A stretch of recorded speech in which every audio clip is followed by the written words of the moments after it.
입주가 얼마 안 남으셨죠? 입주 축하드립니다. 지금 이 시기 되시면 잔금 대출을 많이 궁금해 하시는데 그 궁금해 하시는 내용 저희가 한번 쉽게 풀어드리려고 영상을 한번 만들어 봤습니다. 한번 보세요.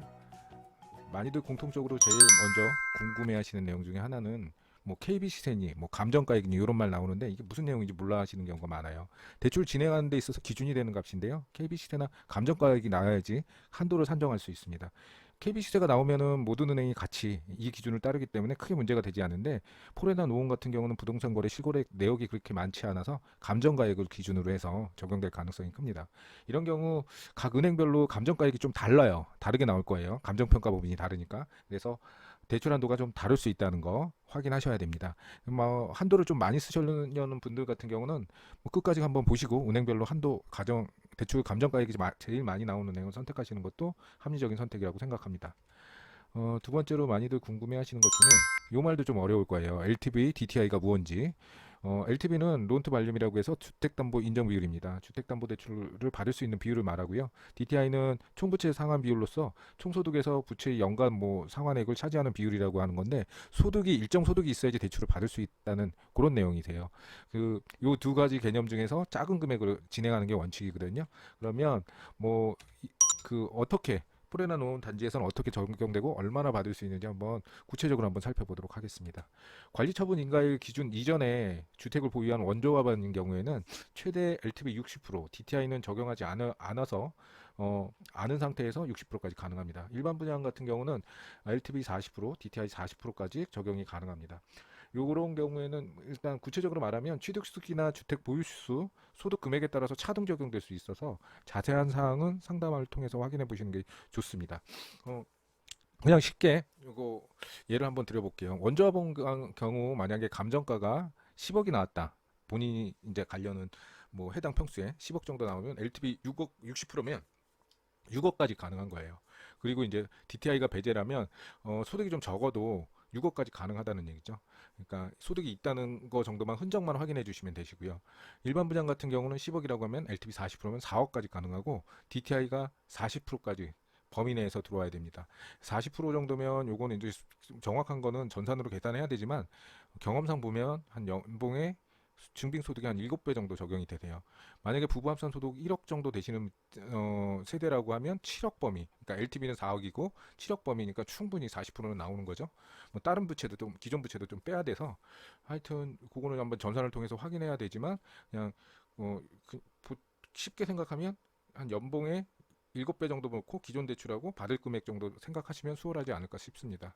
네. 그리고 다음으로 궁금해 하시는 거는 여기 금리는 어떻게 나올까요? 금리가 얼마인지 궁금들 하시잖아요. 금리는 뭐 확인해 보시면 아시겠지만 아직까지 나온 데는 아무 데도 없습니다. 보통 입주 1, 2주 전쯤에 나와요.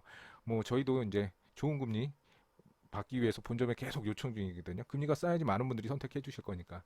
여담으로 이제 결과적으로 최근에 다른 단지 나갔던 걸 보면 은행별로 금리가 조금 뭐 2.5%, 2.3%, 뭐 2.7%뭐 이렇게 나오는데 요게 이제 개념이 조금 달라집니다. 무슨 얘기냐면 변동금리를 쓰는 경우 있고 보통 5년 고정금리 많이 쓰거든요. 그거랑 이제 변동금리 뭐 6개월 금리라든가 6개월도 뭐 금융채를 쓰는 거냐 뭐 코픽스를 쓰느냐에 따라 다른데 이렇게 크게는 고정금리냐 변동금리냐 이렇게 나눠서 더 나올 거예요. 그러면 어떤 게 유리한지 이제 많은 분들이 유리한 걸 선택하시려고 하잖아요. 그러면 보면 일단은 저희가 이제 객관적으로 드릴 수 있는 얘기는 기준금리가 오르는 시점에는 고정금리가 유리합니다. 예.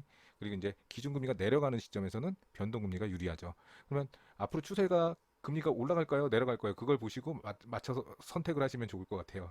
그렇죠. 금리 앞으로 어떻게 될지는 누구도 모르는 상황인데 최근 뭐 2, 3년 전에 고정금리 받으셨던 분들 같은 경우는 요새 변동금리로 갈아타시는 경우가 많습니다.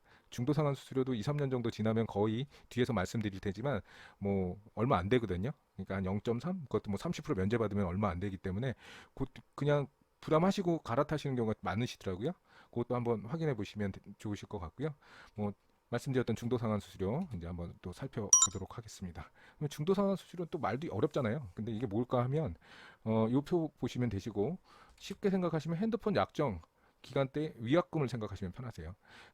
대출은 3년이라는 약정 기간이 있다고 생각하시면 되시고요. 3년 이후에는 언제든지 상환해도 됩니다. 그리고 1% 최대 1%부터 사용기간별로 이렇게 쭉 내려가는 방식이에요. 저희가 쓰는 용어는 슬라이딩 방식이라고 하는데 일몰식으로 날짜 사용 기간별로 조금 줄어드는 방법입니다. 그러면 쉽게 말하면 1%고 바로 상환하면 1%, 1년 후에 상환하면 0.66%, 그다음에 2년 후에는 0.33% 됩니다. 근데 여기서 또 하나 더 은행별로 장점 중 집단 대출의 장점 중에 하나는 매년 30%의 면제 조건이 있어요.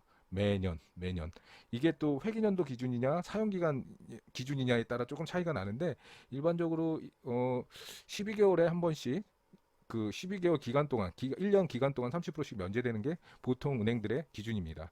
여기서 어떤 분들은 요거 제도를 좀 잘 타시는 분들도 있어요. 요건 팁 중에 하나인데 목돈이 좀 생겼어요. 한 1년 정도 지났을 때 한 10개월, 12개월 정도 지났을 때 목돈이 생기면 한 11개월 때쯤 되면 한 30% 상환해요. 그리고 1년이 지난 시점, 그러니까 13개월쯤 되면, 그러니까 12개월이 지나죠. 13개월이 되면 또 30% 상환하죠. 그럼 60%를 면제를 받을 수 있어요. 이 기간을 타는 방법, 그것도 뭐 어떻게 보면 돈을 아낄 수 있는 재테크 수단 중에 하나, 팁 중에 하나입니다. 그런 방법이 있다는 거 여기 쭉 설명해 드렸고요. 요거는 아까도 잠깐 말씀드렸지만 은행 거는 거의 비슷해요. 뭐 크게 뭐 장점인 것처럼 얘기하는데 집단 대출은 거의 똑같아요. 똑같은데 다만 이제 2금융권은 조금 다르더라고요. 뭐 한번 확인해 보세요. 은행 1금융 거는 거의 똑같다고 생각하시고 2금융 거는 확인 한번 해보셔야 된다는 거 그거 다시 한번 말씀드립니다. 다음으로 이제 궁금하신 내용 중에 하나는 이제 매월 납입 금액 요거 얼마를 내야 될지 그런 거 이제 계산하기 힘들잖아요. 복잡하고 뭐 저당 상수 이용해서 원금 빈등이니 원리금 빈등이 이렇게 나오는데 뭔 말인지도 모르겠고 뭐 쉽게 그냥 내가 얼마를 내야 될지 모르는 상황인데 요 앱 플레이스토어에서 요거 한번 저희 농협에서 만든 건데 몰라요 사람들 되게 잘 만들었거든요. 한번 보세요. 구글 플레이스토어 가셔서 NH 통합 계산기라고 한번 치셔서 앱을 한번 깔아보세요. 이렇게 깔아보시고 여기 네 번째 빨간색 한 대출 계산 요 금액 금융 계산기 요거 클릭하시면 이렇게 나오거든요. 그러면 이제 상환 방법 첫 번째 칸에 원리금 변동을 할 건지 원금 변동을 할 건지 뭐 선택할 수 있고 거기 이제 신청 금액 넣고 뭐 1억이면 1억, 2억이면 2억 이렇게 쭉 넣고요. 기간 뭐 30년이면 360개월 그 다음에 20년이면 240개월이겠죠. 그리고 이제 금리 넣으면 여기 파란색 요 부분 클릭하시면 월 납입 금액 얼마인지 총 이자 금액 이런 게 쭉 나옵니다. 한 번에 볼 수 있거든요. 그리고 한 칸 더 나오면 이렇게 표로 해서까지 나와요. 한눈에 쭉 월별로 얼마씩 해야 될지 쉽게 볼 수 있기 때문에 이 앱을 통합계산기 앱을 쓰시면 많이 계산하시는데 수월하실 거예요. 예, 일단은 지금까지 궁금들 하신 내용 많이 한번 정리를 한번 해봤습니다. 쉽게 정리해봤고요. 더 추가되는 정보 있으면 영상이나 아니면 글을 통해서 바로 올려드릴 거고요. 결정하시는데 조금이나마 도움이 되셨으면 합니다. 저는 물러가겠습니다.